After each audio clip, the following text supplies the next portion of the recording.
Hey, everybody, how you doing?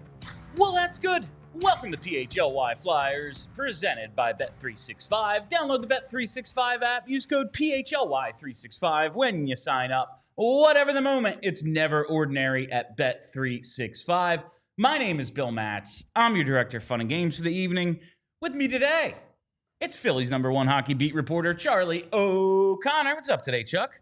How's it going? It's going well. Phillies close out a win, and Charlie gets here just in time as Jose Alvarado able to nail it down just in the nick of time as well. But here we are, and we have some fun announcements for you. First and foremost, hit the freaking like button. Do it. Do it now. Do it right away, and then you ignore all of my other demands for the rest of the show. It's that easy. Hit the like button. We love to see all those likes. It makes us feel good about ourselves.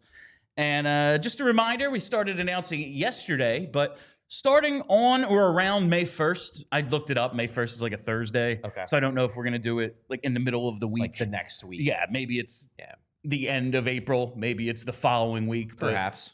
Around the beginning of May, we are going to 12 noon Eastern start times. So make sure you take note of that. And as always, just like subscribe right here on the YouTube page and hit the reminder bell, and you just get a notification whenever we're live. It's that easy. There you go. All right. I want to get into some more coaching candidates today. I'm compiling this big list, and I just know that they're going to name one like before we get through all of them, or before. You think so? They love doing things that screw with my content plans, Charlie. I would be shocked if they named a coach before the end of the season. Yeah, probably not before the end of the season. I mean, how many? You have like 100 coaches on this list? There are quite a few of guys who have no chance of getting the job, but I still think until they're not candidates, they're potential candidates. Like, technically, you're over 35, right? We could both be presidential candidates. Until we aren't running. We're potential candidates. It's truly an endless possible list. It really is. Are you in hockey? You're here. Listen, have you ever worked for the Flyers in the past? Well, guess what? You're on the list. Has your brother maybe played for the Flyers in a Stanley Cup final? Well, you're on the list. There's that. Yeah, so we're going to get into some of the, today I'm calling it Dated Reference Day. No, it's Asher Roth Day because I love college. We're going to, I forgot about that guy. I freaking love that song. I forgot about that guy. It's still on some of my summer playlists. Incredible. We're going to talk about some NCAA candidates today, but I want to get back to yesterday's Rick Tocchet conversation just a little bit because, like, I don't doubt that he's at least a capable coach, you know? But last night, the Canucks, still alive in the wild card picture out west, although window narrowing daily, they get killed 5-0 by the already eliminated Seattle Kraken. I don't know. If that was happening to us, would we not be like, this coach is done? Well, Vancouver fans are just as crazy as Flyers fans, and a lot of them are extremely out on Rick Tocchet. Yeah. That said, they are crazy. They are basically Flyers fans on the West Coast. But they're very much out on Rick Tocchet. They've turned on him. Not all, I guess. I'm sure there are some that still like Tocchet, but a lot of them have turned on him. Also, this is what fans do. Yeah. Fans turn on coaches very quickly. Especially, who was I talking to? It was when I was on with Gargano a couple of days ago. We were talking about the shelf life of coaches. Well, was VG on? Because VG hates Torts. Oh, he's staunchly anti-Tortorella. It was like Christmas morning for him. Yeah. But we're talking about how it's crazier than ever with John Tortorella. Before he got fired, it's not like he's been here a decade. Yeah. He's been here less than 3 full seasons. It's he's one of the 5 longest tenured coaches or something. Yeah. Why is it? And I've heard different national guys say, back in the day, GMs would go, I owe my coach a trade. If things are starting to fall off, if something isn't going right, if the locker room mix isn't right, whatever it is, we can make a trade in November, December. Now, everyone is so afraid to make trades prior to the deadline, and the cap complicates things so much. The flat cap really complicates things so much. Trades are hard, as was once infamously said here, but trades are much harder. So the easiest thing to do, the path of least resistance, is fire the coach. Well, one thing I will say, and we always we don't always, but we rip on the Flyers a fair amount for, doing things the way everybody else does them. They're not, they're not forward thinking and whatnot. I would say that in this case, the Flyers were very forward thinking. They were ahead of the curve in firing coaches at the drop of a hat. Yeah, because now everyone does it. Everyone follows the Ed Snyder strategy now. No, it's like going through, like when they fire Tortorella, I'm just looking at like the different tenures, and we went through some of the coaches and guys when I talked about who has and hasn't made the playoffs as a Flyers coach. And there's so many guys who didn't even get one full year. And now, yeah, that happens. That happens all the freaking time. It's very normal. Like, yeah, Peter Laviolette getting fired after 3 games. Yeah.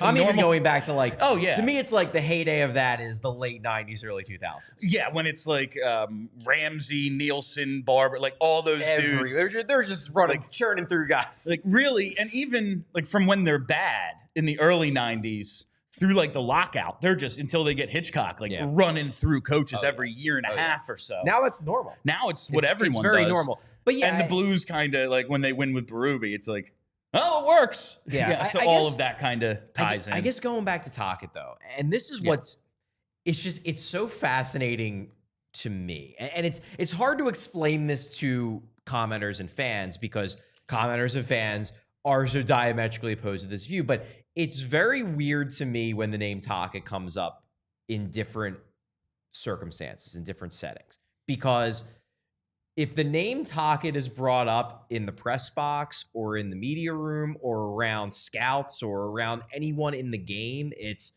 man, he's a great coach. It's like universal. Like there are not, even with John Tortorella, there are people in the game who are just like, nah, don't hire him. That's a mess. Everybody loves Tocchet. Everybody thinks Tocchet is smart and everyone thinks Tocchet is a good coach. And then you go on social media or comment sections or our very YouTube channel, and the universal sentiment seems to be Tocchet stinks. And it's just very wild to me because like I will go and I will talk to people in the game and I'll have people trying to convince me that Tocchet is a good coach and that I am the one who is unfairly down on him. And then I will go into the online world and I will be the one convincing people, like fans of the online variety, that like Tocchet isn't a blithering idiot. It's very weird because like the extreme views of him are so wild to me because I deal with both sides of it. It is like we do just have that, well, this is what the Flyers do sort of thing. And like you saw the comments I got in a conversation. It wasn't even like an argument, just a conversation yesterday with somebody on Twitter that was like, just because he's a former Flyer doesn't mean it's bad. And no, that's not what we're saying. Like, it very well could be the next great coach happened to be a part of this organization at some point. Listen, look at Craig Berube. Sure, worked out pretty well. He was even our coach at one point. But like we've always said, whether it's Jonesy as president or Briere as GM or Chuck Fletcher being Bobby Clark's buddy, like you're intentionally shrinking a pool. Sure. That's already like really difficult to figure out who the next great, like how many, oh yeah, he's the next great coach. And it's like, yeah, 18 months later, he might never get another job. It went so poorly. Like there's already, it's so difficult. And now it's actually, we're only choosing from these guys. Well, what are the chances?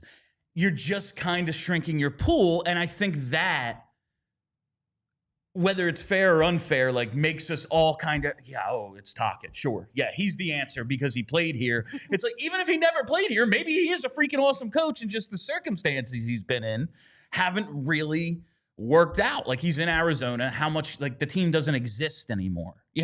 How much can we hold against him for coaching a team to not all that great success when no one's had any success there? They moved into a 5,000 seat building and then ceased to exist. And then you see what's going on in Vancouver, and it's, could any coach have figured out a locker room on fire in this situation?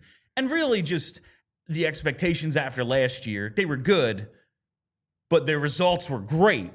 And how do you then live up to that the next year with the underlying problems and just the idea of like, hey, Thatcher Demko, he's not Thatcher Demko anymore. JT Miller is gone. He's not there anymore. Mentally and now physically, he's no longer a part of this club. And could any coach figure it out? And it's difficult. So I'm listening to Puck Soup today, and they hadn't had a show since prior to the Tortorella firing. It feels like it was forever ago. It was just a week ago. And they, you know, obviously they make the jokes. Tortorella, they go through the whole thing, and then I think it's McIndoe just goes, so when's the Rick Tocchet press conference? I'm telling you, it is the expectation from everyone that he's going to get this job. And that's the thing the conversation we had with Kelly yesterday, like, because it's so much the Flyers thing to do. The Flyers thing hasn't worked in a really long time. You know, it's been a while for Kelly. It's been a while. Like, since this organization was even relevant, let alone, like, great. That maybe the Flyers' way of doing things isn't the thing, but then they bring up, say he's not a former Flyer. Like, just say... This is what the Puck Soup guys brought up? Like, okay. He's the reigning Jack Adams winner. He's thought of universally, in the hockey bubble at least, as a very good or great coach. Yes. Like, would he not be, if not the top candidate, like if Mike Sullivan's available, couple of cups, Yeah, I would assume he's number one. Yeah, absolutely. But would he not be a top 3 candidate? Like, if he is to hit the open market contract stuff, like, notwithstanding, like, wouldn't he be? I mean, that was the point I made yesterday when we were talking about both Tocchet and Ian LaPerriere. And my point was, you know, I get why people, I mean, this was all you were just trying to troll people by leading with them and putting them in the thumbnail. But we're going to do stuff people like today. I get why people were angry about that. I get it. Like, those are, especially for like the online section, because like it's red meat for people who are kind of in the blogosphere. It is. And like, this isn't me crapping on, when I bring this up, people are like, oh, there goes Charlie crapping on the online fans. No, like, it's just the reality. Like, it's the reality that online fans, generally speaking, do not like Rick Tocchet and really don't like Ian LaPerriere. But the point I made yesterday was that in reality, like, it is like any team that is in the market for a coach, 2 of the logical people on the list would be the guy who won the Jack Adams last year and the AHL coach already in the organization. Like, those would be in those 2 guys would be in the conversation if I was doing this podcast for the Seattle Kraken. Like, they would be logical people to talk about. So, like, it's not just that, like, we're talking about these guys to get people angry. Like, these are logical, plausible options for the head coaching job. They are. And Tocchet would be, I agree, even if he didn't play for the Flyers and wasn't a Flyers legend and in the Hall of Fame and everything like that. I wonder if it was like Rick Tocchet was, you know, the guy Wayne Gretzky really loved. Like, when, you know, they bring him to LA, he's like, this is my guy right here. Love Rick Tocchet. He's in Pittsburgh, wins the cup, 100 points, 200 PIMs. Like, he's just that dude, but never played for the Flyers. I wonder how people would react to Tocchet, like, as a coach candidate, because while, like, the cup success, the postseason success, all that isn't there, I always go back to, you know, I have made the point a bunch of times, you know, guys who've won cups in one place tend not to elsewhere. I know you poo-poo that. But I don't really buy it, but you definitely do. In terms of the conversation, he's not one of those guys that, he won somewhere else, so it ain't like, you do learn. Like, Craig Berube wasn't as good of a coach here as he was in St. Louis. Like, it's true. He got better. You get better. You get better at doing anything you do a million times. Like, that's just how it goes. He certainly was a better coach the second time around. I wonder how people would react to the idea of Tocchet if he never played here. Now, we'll never know, because he did twice. But I just, it's interesting to me. I still don't know. He's on my list in terms of guys I would find acceptable. He's not my favorite because I want something more interesting than that. But I don't think it's necessarily a bad hire if and when they do it. It's just like, there is the underlying, so we went with one of the boys again. I have concerns about Tocchet that, like, to me, if the main concern about Rick Tocchet is he's a former Flyer, like, that's unfair to him. Yeah. I have concerns about Rick Tocchet that the track record isn't great. It's not as good as you would think given his reputation. I don't like, and this may be a little ageist, I don't like the fact that he's old. Honestly, like, he's not young. We were talking about how old John Tortorella is. John Tortorella is what, 67? Yeah. Tocchet's 60. Like, he's not young. And I kind of would rather have a coach who maybe can connect with the younger generation on a personal level better than someone who's 60 years old can. So that's part of it. I don't love the fact that, and I've been a defender of John Tortorella's tactics, the system that they play. He had them transition to more of a controlled entry, attack off the rush style, a more skill-based style. Rick Tocchet, I guess it's possible he could espouse a different system in Philadelphia, but in Vancouver, they're heavy dump and chase. There was a quote earlier this year about Elias Pettersson where Rick Tocchet basically said, we're trying to recalibrate Elias Pettersson to be less of a rush player, be more of a forecheck guy. I don't want that to be what they're trying to do to Matvei Michkov. Yeah. That concerns me. I don't know if that is I feel like one of the biggest pros of John Tortorella's head coach was that he has them playing a more forward-thinking style, and it seems like Tocchet more. Now, again, maybe he switches it up for Philly. Torts had the Flyers playing a dumb and chase style his first year. Year two, he switched it up. So, not saying it's impossible for Tocchet to go different in Philly, but Vancouver's a pretty skilled team, and he had them playing dump and chase. My guess is he probably would have the Flyers playing dump and chase, and then you start to say, well, then what was the point of switching for 2 years in anticipation of the Mad Russian and then going back to being a 40% controlled entry team? Like, those are the things that concern me more than he's a former Flyer. Is that a concern? It rubs me the wrong way, but the reason why it doesn't infuriate me is because I know that he's not desirable. He wouldn't be desirable just to the Flyers. He'd be desirable to everyone else. So I don't think it's like, well, we're only hiring him because he's a former Flyer. But I do think there are other reasons why on my list he is lower than a lot of other possible candidates. And just in terms of you make the Elias Pettersson argument, that 102-point season when he finished 7th in Selke voting. Bruce Boudreau was the coach for more than half of that season. I think Tocchet took over 36 games in, or with 36 games left.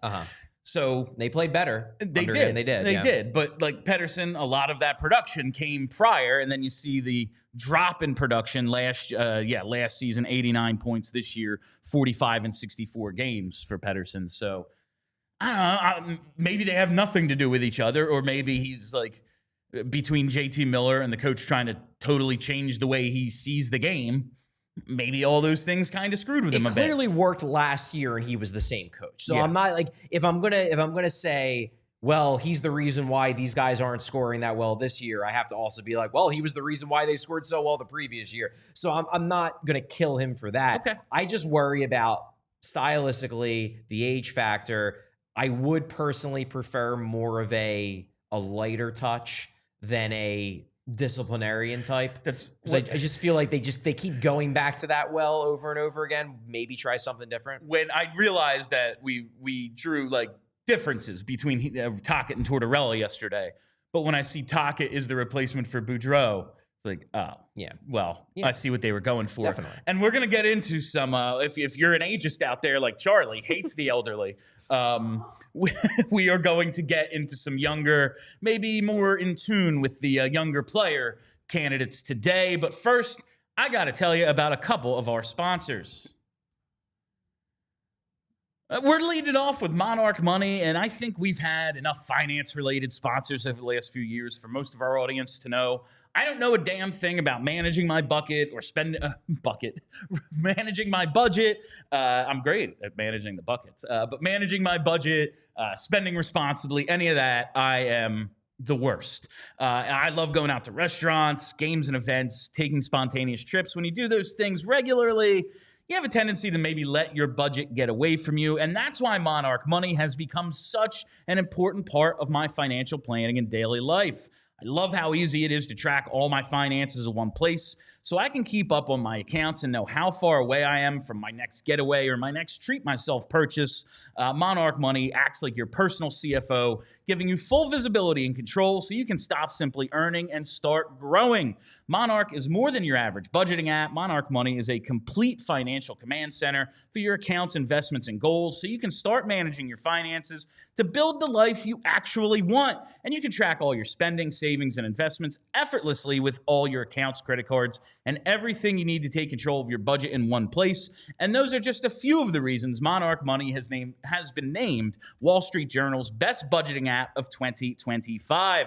So get control of your overall finances with Monarch Money. Use code PHLY at monarchmoney.com for half off your first year. That's 50% off your first year at monarchmoney.com with code PHLY. And, once you have Monarch, it's setting up, you know how to spend responsibly.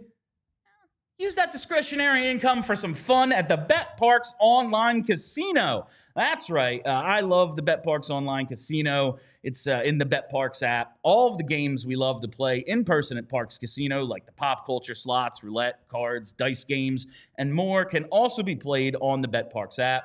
Parx Online Casino has the games you love, whether you're at home or on the go. It's just a good time. You're just waiting, maybe for Charlie to show up to a show. I'm just messing with you, man. And I got a couple of minutes here. Let's play some slots. You can play the Breaking Bad slots, Goonies, all sorts of fun stuff. So download the BetParx app and create an account today to receive an offer you can't pass up. New users are eligible to receive up to $1,000 back if you are down in the first 24 hours after signing up. BetParx Online Casino is available to Pennsylvania, New Jersey, Maryland, and Michigan residents. Terms and conditions apply. Parx Casino, this is how you win. Must be 21 and older. Gambling problem? Call 1-800-GAMBLER. All right, let's get into some more fun candidates than the ones I chose to piss everyone off yesterday. Listen, it's not as if those guys aren't, like we said. As I said, they're legitimate candidates, whether you like it or not. They Rick are. Tocchet, according to everyone, is going to be the coach. Unless Vancouver brings him back basically against his will with the team option, he's going to be the Flyers coach. I want to start because we're going to go over some NCAA guys today. It's funny. 3 of the 4 Frozen Four coaches tonight are today's candidates. But before we get into the actual names, there is a sentiment out there. The Flyers shouldn't or won't go the college route because of the Dave Hakstol experience. That was a disaster. Sure, it didn't go well, and lots of things were Dave Hakstol's fault. Lots of things were maybe out of his control. Scratching Ghost and TK and Oscar Lindblom. Those things were in his control. Deciding Yuri Laterra was good, that was in his control.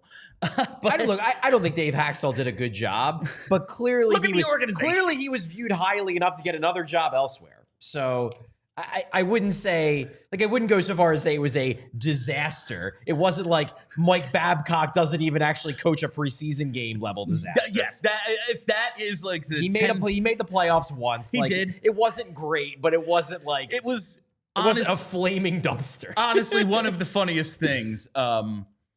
Thank you for noticing, K-Red. This hat and this shirt are a staple together. Anyway, the funniest thing that came out of the Dave Hakstol tenure: 10-game losing streak, make the playoffs; 10-game winning streak, miss the playoffs. Yeah, I mean, it's funny. How? He was a lot of fun, despite having making Terry Murray look like Bill Murray. Anyway, the anti-college argument because of Hakstol. I think that's stupid. That can't be the reason. No. If you don't want to go the college route, there might be legitimate reasons for it. That can't be it, right? I mean, what are we? We're 2 organizations removed from the organization that hired Hakstol. I get that, it's still the Flyers, so it's in their relatively recent history, but that was a Ron Hextall hire. Since Ron Hextall, we've had Chuck Fletcher, now we have Danny Briere. This is a different organization. I'm not going to say that Danny Briere and Keith Jones have to be worried about what Ron Hextall did as in terms of coaching hire process. Now, I will say that one of the names you're going to mention, I do worry about that because I worry that it's a similar issue.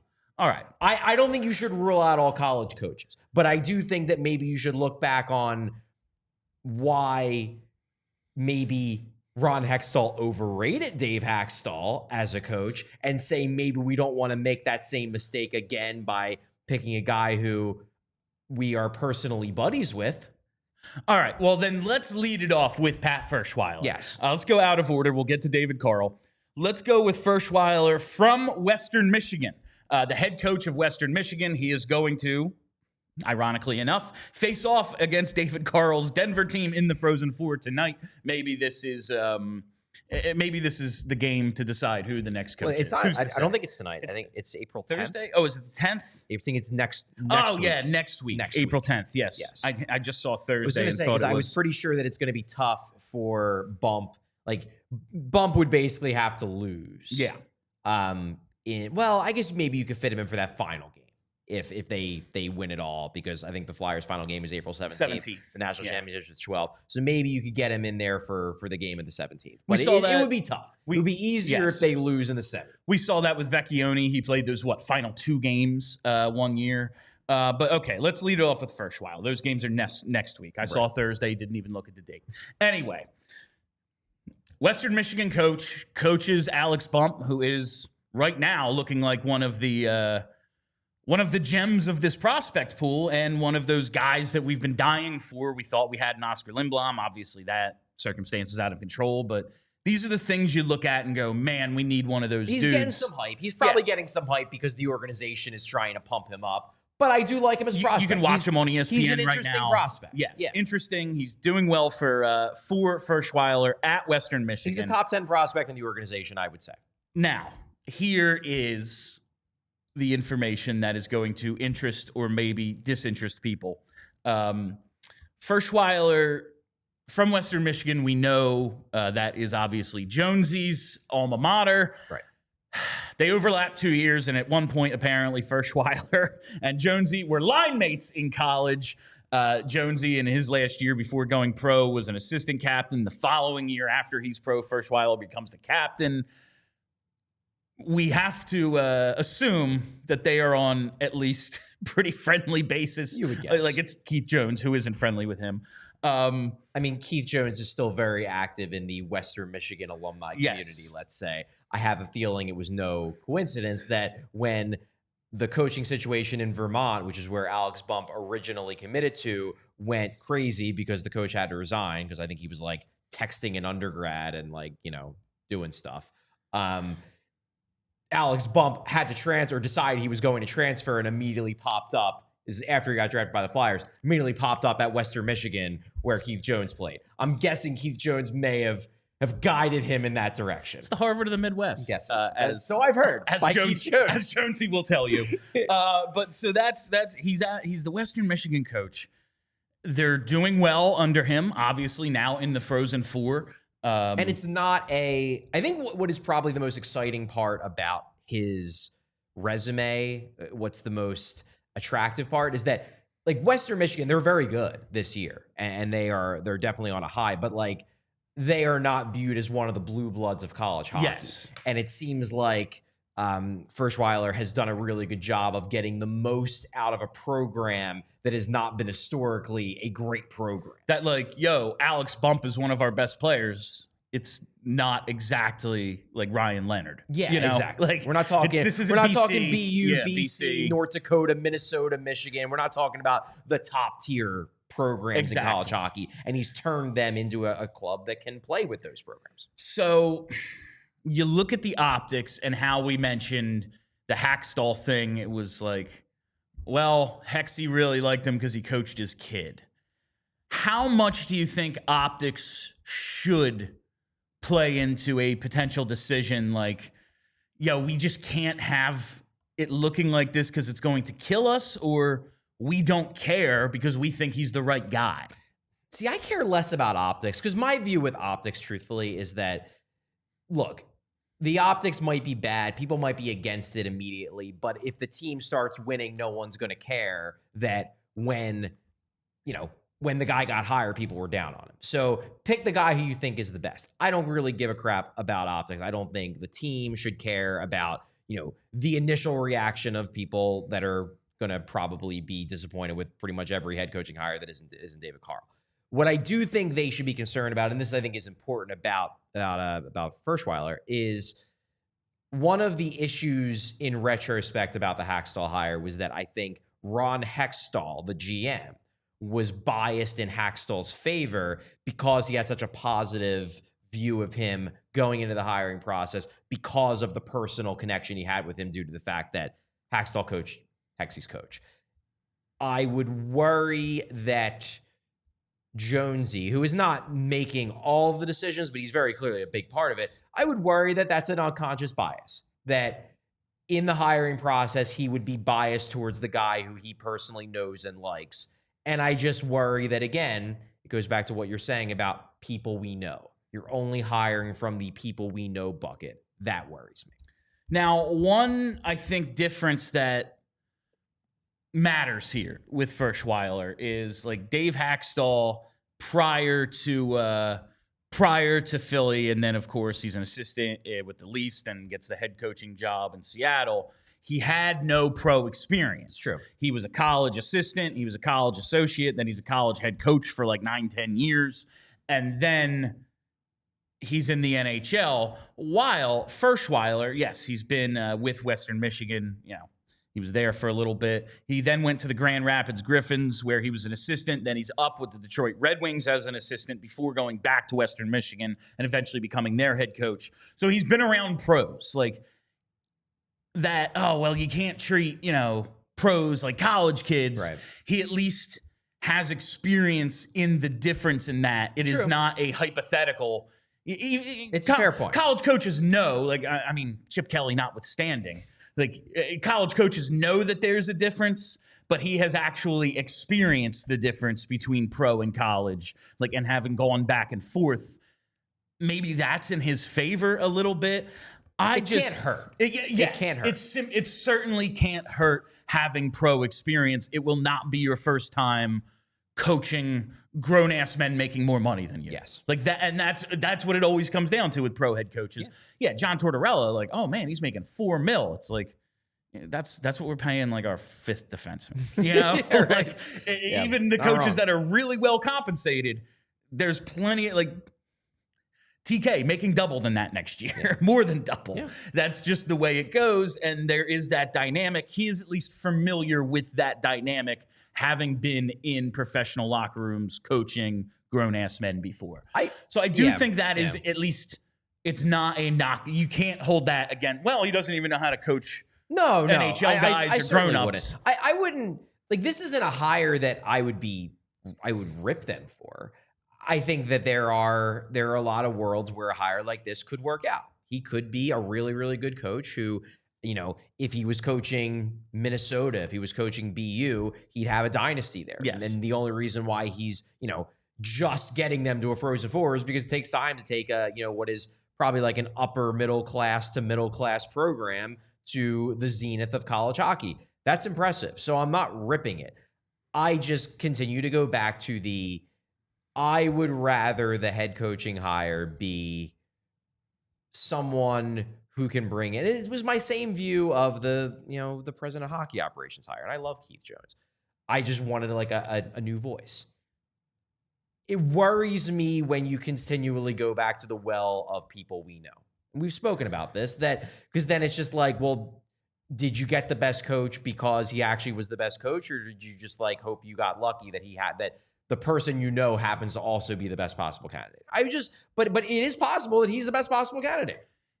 Listen, when Charlie got this opportunity here at PHLY, maybe he chose me because he liked me and we know each other to come along on this little journey. He's also real good at his job. It seems like it worked out for both of us. Like, like, thanks, bud. But he's real good at his job. Yeah, like maybe Fershweiler is the dude. And I kind of think this would be interesting just from a content standpoint. Always got to be thinking about the content. Always. But like, I think I want someone with just a little bit more experience, and not that 55 is old, but it's 20 years older than the guy we're going to talk about next.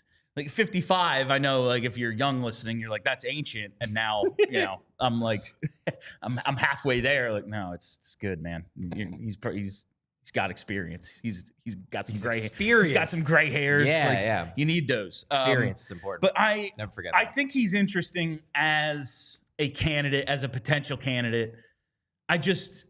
He just hasn't been doing it all that long as a head coach. I think that more than anything, I want someone with a longer track record, It's fair. and a longer track record of success. Now we look at, like you said, with Western Michigan. I think back to those Wade Allison teams, and like one of the reasons he went back that 1 year is because they thought they were really good, Yeah. and then he gets hurt. He's like, "I'm going back. We can do this thing," and then they stink. It's Right. like, oh well, so much for that. And like that was the height of the Western Michigan program, Yeah. and so he's like building that thing up, and it's going well. And clearly, I guess we can credit him with development of guys we know, like Alex Bump. Like, I don't think anyone thought this 5th round pick was going to be, potential like maybe MVP of the national championship if they go on to win the thing. He's going to be in the conversation. So I like him as a candidate, but I just can't stop thinking about David Carle. Which is what everybody, Yeah. he's the hot name. He's the guy everybody wants. The sexiest possible name. And he might win another national championship in the next couple weeks. Yeah, and we just look at like his list of accomplishments at this point. Like, forget even the what he's done in college. Like, he's got back-to-back golds in the World Juniors, Right.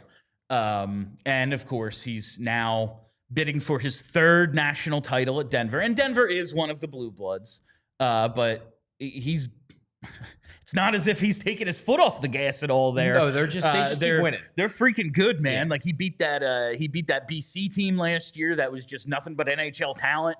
Just a whole bunch of NHL Yeah, they guys. were very much the underdog in that game. It's going very well for David Carle. And he's got a real interesting story. So we all know Matt Carle. This is his younger brother. Right. David Carle is only 35 years old, by the way. He's young. Like he is younger than I am. He's my age. Yeah, he's a young dude, and I find that very interesting. Someone who can grow with the team. Obviously has experience with college kids, World Junior kids, managing the egos of those younger players, and also aiding in their development. Came up under Jim Montgomery, and his story, he goes to Denver, or commits to Denver, is preparing for the draft, and they find a heart condition. So he has to basically end his professional career, gets drafted in the 7th anyway, just as like a, thanks for your hard work and everything. Maybe. Yeah. Maybe they'll find out in 2 weeks that actually that was a false positive and you're fine. But never plays, but then like eventually ends up back at Denver, and he's an assistant under Montgomery. Montgomery goes pro. He takes over the organization, and look how things have gone. And now he'll face Western Michigan next week in the Frozen Four for a chance to get back to another national title.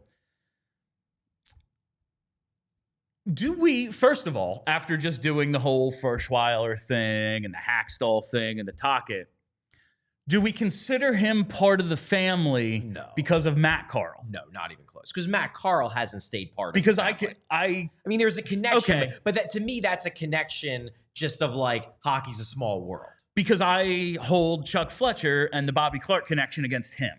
Yeah, but that's different. But that's right? different because like Fletcher was actually tight with Clark. Clark gave him his first job in the NHL. Clark vouched for Chuck Fletcher. He was part of the decision-making process. That was a big part of it.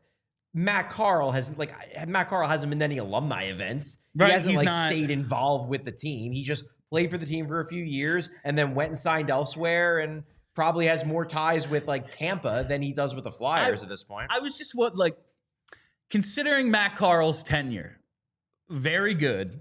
But like I was a hater. I read my old Bleacher Report That stuff. doesn't shock me even a little bit. Yeah. Given your thoughts on Sanheim and York, that doesn't shock me a little bit that you hate Carle. Read my old Bleacher Report stuff. I think I once said Bruno Gervais is going to come in and replace Matt Carle's production instantly. Like, all right, maybe I was just young and saying stupid stuff, but I wonder if that it wasn't as if Matt Carle is a beloved. He's not Kimmo Timonen. Let's say that. No, everyone loves Kimmo Timonen. There will be no standing ovation for Matt Carle. If he is to come back for something. No, that's probably I don't not think a he's thing. It, but he's just. Oh yeah, that guy. No, at this point, he's a guy where if you're at the bar with your friends and you're naming names, you're just talking about some dudes. His name will come. Oh yeah, Matt Carle. He had a couple good years. He was the guy that paired with Pronger, right? Yeah. Looking back now, we probably have much fonder memories of Carle considering the way things have gone since. That's true. Actually, he's one of the 7 best defensemen we've had in the last 20 years. Yeah. But I wonder if that maybe shapes David Carle's like view of the. I mean, everyone has their view of the Philadelphia market. You have to be an idiot not to know like what the perception of us is. But I wonder if that's like, my freaking brother's out there putting up 40 points a year. They hated him. Like, I wonder if that's a little part of it. I feel like that might have been more of an online phenomenon. Yeah. And at that time, the online fan base was much smaller than it is now. Certainly. I mean, I was very much part of it. It did not have the same reach that it has now that social media is as huge as it is now. But I just think look, David Carle is a great option. Obviously, he's extremely accomplished. I think you would be hard pressed to find anyone if they were to hire David Carle who'd be like, bad move. Everybody would be like, that's great. Top coach on the market, maybe at least the most exciting. Definitely a mystery box type of bit because he's never been an NHL coach, but that sort of adds the appeal because you can't point to him having any bad tenures anywhere. So he's just purely a new thing. The thing with Carle, and this is what makes it so hard, is that from everything I've heard, there are like two things that he wants. Number one, he wants a lot of money. That's not a problem for Comcast and the Flyers. Life-changing money. They have the money. Yeah. The other thing is like he just wants a good situation. He wants like the perfect situation that he can come in and do exactly what he wants. Could he look at the Flyers and say, man, it'd be really fun to coach Matvei Michkov and they have all these draft picks, and it's possible, but you are suddenly leaving that up to the whims of one guy. And what does he want? I don't know, but it might not be the Flyers. And that's like, if he's to get a bunch of head coaching interviews this go round, he is interviewing you as much as you're interviewing him. I really feel that way because I agree. I totally agree. What we've heard, like you said, wants the perfect situation, wants the big bag of money as well. He has the opportunity to have that 25, 30-year career at a place in Denver if he wants it. It's true. Like be a Nick Saban, be a Joe Paterno, where you're just there for freaking ever. You are the face of the organization, and he never has to move his family. He's compensated well. He wins a bunch of national titles. Yeah, he could be I think the best name is Red Berenson. There you go. Who coached Michigan for like 25 years and won a bunch of national championships and was like a hockey coaching legend.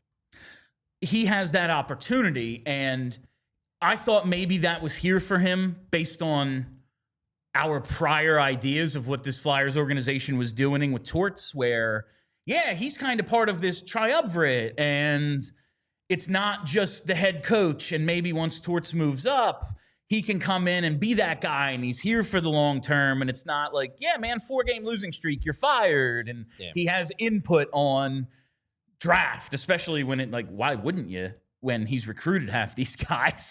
It would make sense, and he has input on like what players fit and everything, and he's more than just a coach. He's part of an organization because there's that story of him retweeting, like one of the last things he's done on Twitter was retweeting a Saravalli tweet that was coaches getting like flipped. Jim Montgomery has like a 700 points percentage and he just got fired. You know, all of his good players are hurt or retired. And obviously he has a connection with Jim Montgomery. Yes, and that's his buddy. Yeah. Like he was his assistant at Denver. But he doesn't want that hired to be fired typical NHL opportunity when it's like, why don't I just keep this job forever? And if you are, let me put it this way. If you're looking for an organization to quit the college game and go try out the NHL, like the Flyers don't exactly scream stability. And and what we thought may have been going on with this Flyers organization perhaps isn't exactly what was happening based on everything we've heard about Tortorella's role since his dismissal as the head coach. So maybe this isn't that situation. I think Tortorella had power. I just think that, he had the power. He wasn't the general manager ultimately. Yes, he had power, but he wasn't obviously on an equal footing, maybe as we thought he was, and there weren't the plans of him staying here forever that we maybe once thought there were. I don't know about that. I have a hunch that it was at least discussed at times. I think maybe by the end, Danny was like, yeah, this ain't happening. But I think when Danny got the job, he was like, yeah, we'll consider that. Okay. Let's see how it goes. So you want me to keep this Hall of Famer around, and then he's what? My replacement? Yeah. we'll get to that bridge when talk. when time to cross it. But like that's I think what David Carle was looking for, and if that's the case, as much as it would be a really cool hire, I don't think this is the situation he's leaving Denver for. At least not this year. Yeah, I think that's kind of where I'm at, is that I don't want to throw cold water on it because it would be really, really cool. It would And be. the Flyers do have the money. They have the ability, even though they're going to be paying towards $4 million next year too. Like, whatever, Comcast could pay it if they really wanted to. Hilferty could pull some strings, I'm sure, and they could do it. I'm skeptical that he would come to Philly, but the Flyers owe it to themselves to reach out and make a pitch. They absolutely should. There should be overtures of some kind. Of course. A phone call. Absolutely. A text. Yeah. Yo, you want to fly in, go get dinner? Yeah. It would be dereliction of duty if you didn't try. We'll take you out for a nice steak, see how it goes. Yeah, something like that. All right, before we go any further, I got to tell you about Rothman Orthopedics. If you've got aching joints or cramping hands or your back's out of whack, well, Rothman's got you. At Rothman Orthopedics, they've been practicing specialized care, and it's been their passion for over 50 years. Their mission, it's high-quality, compassionate, and affordable care rooted in research leading to new treatments and better outcomes. Each Rothman doc is laser-focused on their specialty, whether it's hip, knee, spine, you name it. They have a team for each body part right in your backyard, so you can get back to what you specialize in, because they're Rothman Orthopedics, and they specialize in orthopedics and you. Visit rothmanortho.com/PHLY to learn more and make an appointment today. While we're here, let's talk about our presenting sponsor, Bet365. That's right. It's never ordinary. Whatever the moment, it's never ordinary at Bet365. With over 90 million users worldwide, almost 800,000 events live stream each year, and the early payouts across the NBA and NHL, Bet365 is one of the pioneers in live in-game betting. And today, they offer the widest range of games and markets available for live in-game betting across 78 sports. I cannot name 78 sports, but they have live in-game betting for almost freaking 80 of them. That's pretty insane. And right now, we have breaking news from Bet365. New customers now get $150 in bonus bets when you bet just $5, win or lose. Sign up, use code PHLY365, deposit $10, and place a bet for $5 to get $150 in bonus bets if your bet wins or loses. Bonus bets can be used on the spread, totals, player props, futures, and more. Whatever the moment, it's never ordinary at Bet365. Must be 21 or older and physically located in PA. If you or someone you know has a gambling problem and wants help, call 1-800-GAMBLER. William, before we get to our next guy, how about a like spike, people? We're Yo! at 89. Let's get to triple digits. No, 89. That's a terrible number. Really, come on, people. Like, come on, hit people. that freaking like button, damn it. That was Chad Lewis's number, right? It was, yeah. You know, I did love. 89 was fine. I did love Chad Lewis. So that's the David. Alexander Mogilny, I think, was 89. Speaking of former Devils. There you go. Speaking of, there we go. Jay Pandolfo, the head coach at BU, and he is also in the Frozen Four. Will match up against Penn State next week. 15-year NHL career, 13 of them with the Devils, 819 of 899 games with the Devils, 2003 Cup winner. I guess this is the furthest away we can get from part of the family, like someone who was on the 2000 Devils. Like, that is as far away from part of the family as you can get, right? I would say so. Also, we've already broke 100. So there we go. See, thank so you, quick. people. Less than a minute. We're already over 100. Thank Way you to very go, much, everybody. everyone. Anyway, going with someone who played for those Devils teams. Again, who cares about optics? But yeah, there will probably be some fans who are like, I don't know if it's not quite hiring Scott Stevens, but oh god, can you imagine? That would be funny. That would be awesome. Honestly, amazing, actually. So Pandolfo, obviously long NHL career. Also was a development coach for the Bruins from 2014 to 2016. Was an assistant coach there. So it's not as if he doesn't also have the NHL coaching experience. July 2021, he was named the assistant coach of BU. And in 2022, he's named their head coach. What do you think about, like, former NHL player, not part of the family, has had some success at BU, is in the Frozen Four? Do you think he is even an actual, like, I think the other two, definitely name gets mentioned in a meeting at some point. Absolutely. It's coming up. Jonesy and Briere sitting there, Ferschweiler, Carle. Yeah, they're getting mentioned. Pandolfo even on the radar, you think? I haven't heard his name come up. That doesn't mean like it's not a possibility. Obviously, BU is a prestigious program. They're doing well. They almost always do well. At the very least, he's someone who you bring up and you do the pros and cons. That said, he's only been a head coach for what? Couple of years. 2.5 years, something like that. So you're not getting a guy who has a ton of head coaching experience. Does have the NHL experience as an assistant. That's true. So he's dealt with professional players who make a lot of money. So there's that. I would definitely put him like a tier below. Now, he's the kind of guy where, hey, if BU wins the championship this year and then they go out next year, like then his stock goes up. But I'm not quite sure he's there yet, at least in comparison. Definitely not in comparison to Carle. And he doesn't come with the like Jonesy stamp of approval that what the Western Michigan guy would. The only reason I threw him in here is one, it's college day in terms of the candidates we're talking about. And Jeff Marek has been mentioning him, not even as a Flyers candidate, but just since like, I think even before he was the head coach at BU, there were people who've been hovering. Professional overtures. They've come each summer since he's taken over. Okay. And it's not a leap to think he'll be making the jump at some point. Yeah, fair. And while we're talking about an endless list of coaches, why not throw Pandolfo in there? I think it's interesting. And it is, like Savard yesterday, a little bit out of the box considering the other two are in some way related to the group. I think and maybe this is my personal bias, I don't think it has to do with Hakstol. I just think it has to do with the sheer number of college coaches that have failed at the NHL level. It has to take a particularly compelling case for me to be excited about going the college route. I think David Carle qualifies as a particularly compelling case.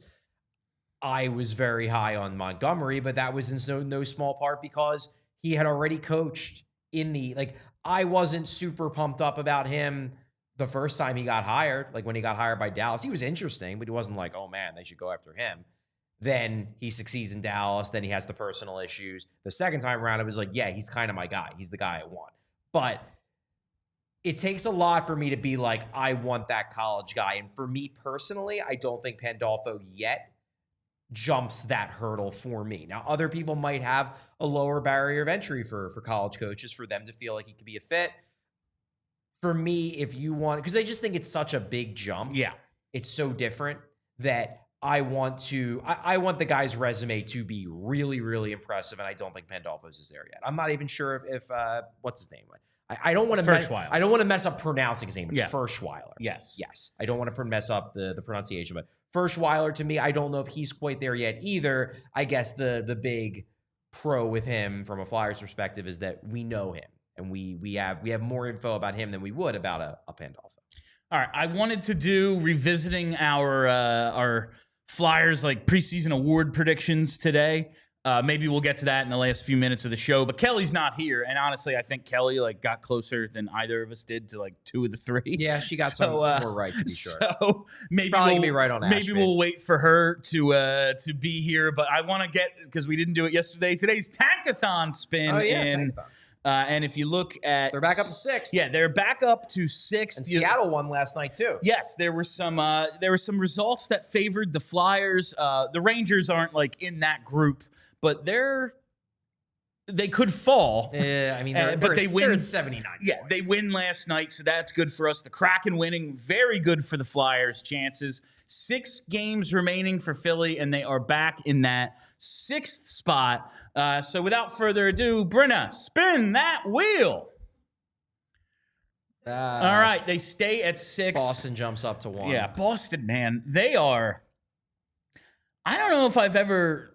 like seen a team in free fall like to never. We've seen the Flyers over the last few years like, oh man, this is going poorly, and then they at least ramp back up for like a week, like maybe they're doing right now, and maybe they lose the last 6 and they end up in the 4th spot. But Boston might never win again. They might lose like 17 in a row. I gotta give that crew credit.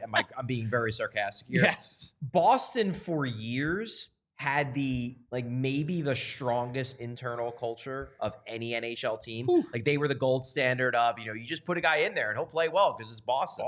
Bergeron and Chara and Marchand. And man, they have torn that thing down. Like they still have talent on that team. Like Pasternak's still real good. McAvoy, I know he's hurt, but he's still real good. They have good players, but they have just ripped the heart out of that team. Now, some of that was guys retiring and whatnot, but when you publicly feud with Brad Marchand on the road to trading him out of nowhere, basically, that's a reason for the guys left to be like, I don't think the guys at the top have our back anymore. And it goes really to me to the preseason with the Swayman stuff. Yeah. Cam Neely basically coming out and being like, we made the offer. He can sign it if he wants. Yeah. It's like, okay. You traded Olmark before you had this done, did you? Smart guys. I think there are a lot of former players, and I don't think this is the case for Briere and Jones, thankfully. But there are a lot of former players in that late 40s to early 60s range that are in management and have not yet recalibrated to the fact that the professional athletes these days are different than what they were. You can't. Let me put it this way: if Bob Clarke did the things he did in the late 90s and early 2000s, today, that team would have collapsed. Can you imagine, Edmonton's GM after games 6 and 7, Connor McDavid has no points, coming out and basically calling him a wuss? Yeah. He's crying in the locker room. That's what Bob Clarke would have done. Yeah. That would be, and I don't even want to single out Bob Clarke. That was just what front office people did. It was. Yeah. And absolutely. Listen, Bobby Clarke played the game a certain way and didn't understand why this behemoth wasn't like him. Yeah. Also, he did weird, everyone has to wear a shield and told Lindros to stop fighting. It's people don't take runs at this guy with his head down because he'll get up and kill them. And now you've told him to stop that a little bit. I don't know. But that was a big deal at the time. But basically, it was 50-50. People are Clarkie's right. This guy, why does his brain keep hemorrhaging? Yeah. But I'm not even talking about the fans. I'm talking about the players. Yes. The players, say what you will about the fact that those teams didn't win cups. But in the midst of all that drama, the Flyers got one game from going to the Cup final. I do not think that would be the case with today's athlete. I think they would just universally decide these guys are jerks and we ain't playing for them anymore. And I think that's just the reality of the situation of the new generation. I don't think it's better or worse. It's just different. Yeah. You can't be as openly antagonistic to your players as you could have 20 years ago. That is a strong way to put it. Openly antagonistic. Yes. And there is just I think disconnect between pre and post cap guys, just a different world. It is a different world. Yeah. All right. Only a few minutes left here. So let's hit those super chats. All right. We will lead it off with Adam S. in the chat. He says, thanks for getting Torts fired, Charlie. Kind of bad timing to get rid of the OG Calvary tank commander, though, LMAO. It is very funny to me that we are going from he's the wrong coach for a tank, he gets too much out of his teams, to what are they doing with 9 games left? We're on our way to a top 3 pick, and this guy, they were quitting on him. So you wanted to keep a guy around that they were quitting on? What if Matvei Michkov goes, he's telling Cam York in the locker room, my buddy, that he's going to bury him, and you kept him for 9 more games? I don't think this organization has my back, thinking of what we just talked about in terms of the Boston situation. I don't want that. If he ever says "niet," I'm going to cry. Yeah, I just think the way Danny Briere looked at it was he decided the situation, not just from a losing standpoint, just the overall relationships. The situation was untenable. And should he have accounted for the fact that, it would be great to have a 3rd overall pick? I guess you could make that case, but that wasn't the way Briere was thinking. Briere was thinking that, if we have the 3rd pick and we're building around him because everyone else quits, what are we doing? But not even that. I think honestly, it was just as much of a personal decision by Briere of, I can't deal with this anymore. And I can only imagine what the players are feeling. All right, before we get to these next couple, I just want to say we're going to overtime. Head to allphly.com to keep watching. All right, next super chat is from our pal JH. Says, the Flyers can offer sheet someone, need a center. Calgary has a young 25-year-old center having a bit of a slump, but potential around 40 points a year the last couple of seasons. Thoughts? You know what, JH? Respect. That's a good one. I like it. That's a good one. That's funny stuff. For those who don't get it, he's referencing Morgan Frost. It's a Morgan Frost joke. That's good stuff, JH. Do you think they offer sheet someone this summer? I bet you they do. Well, I don't know if they will actually get an offer sheet. They are going to try. I really think they are going to make a push, and I think a lot of teams are, but I believe the Flyers will be. I agree with Elliot Friedman that I think the Flyers will be one of the most aggressive to try to do it. I want to make a prediction. Let's do it right now. We're in overtime. It's funny. Sam Bennett. Is he an RFA or a UFA? You. Oh, you think they go for Sam Bennett? They just throw the world at him. It's the most Flyers guy. Yeah. That is a Flyer right there, man. I don't think so because everything they've said is that they're not going to go into UFA until the 2026 summer. But it is fair to say that Sam Bennett, just because he is such a little ball of hate out there, not even little because he's not little, it wouldn't blow me away. It does fit the Flyers. I just think it's so fitting. All right. From DPhil9 says, thanks for the Jamie Drysdale article, Charlie. Great stuff. Yes. So for those who are still hanging around with us right now, I published that a couple hours ago. This is a piece I was working on for weeks. You've been talking about this for a while. I wanted to get it out sooner. The schedule was so busy. It was hard to get Jamie to sit down. I actually talked to Brad Shaw weeks ago. I noted in the article that when I interviewed Brad Shaw, he was still the assistant coach. He was not the interim head coach. But basically what the article is it's I structured it sort of like an oral history where I took 5 really good plays from Jamie Drysdale from like the end of February to like the middle of March and sat down with Brad Shaw separately, showed him the play and had Brad Shaw talk about like his thoughts on what Jamie did right, what the coaching staff wants him to do on that play. So I spoke to Brad Shaw first, and then a couple days ago, I spoke to Jamie Drysdale and had him look at it separately away from Brad Shaw and talk about what he remembered about those plays and then kind of combine the two into a semi-oral history. And the idea is let's try to figure out how he's being coached and what he's doing to improve. Because I think we all can agree that Jamie Drysdale the last couple months has taken strides in his development, and it's been one of the few bright spots of this second half. So that's the piece. It's a detailed one, but I think you'll all enjoy it. I'm going to read that as soon as I get home. Looking forward to that. We might have to do something more with that because the whole process just sounds interesting to me. That might be a mini pod or something coming up soon. Maybe. All right.